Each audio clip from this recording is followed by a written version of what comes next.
Pemerintah Kota Palembang beserta relawan Ayo Kerja dan SKPD melaksanakan kerja bakti rutin setiap hari Minggu, membersihkan kota. Kali ini di Taman Ampera dan pesisir Sungai Musi.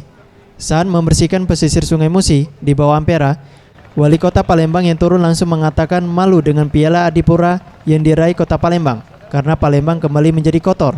Ia berpesan kepada masyarakat Kota Palembang untuk peduli dan menjaga kebersihan lingkungan, agar masyarakat Kota Palembang serta wisatawan nyaman di Palembang dan warga Palembang sehat. Ya, kepada masyarakat Kota Palembang kami berpesan bahwa Palembang saat ini mendapatkan penghargaan Adipura Kencana. Artinya ketika mendapatkan penghargaan Adipura Kencana bahwa kota kita ini sudah nilai kota yang bersih, rapi dan indah. Tetapi dengan kondisi yang seperti ini, seperti disaksikan, ya kita malu menyandang predikat Adipura Kencana.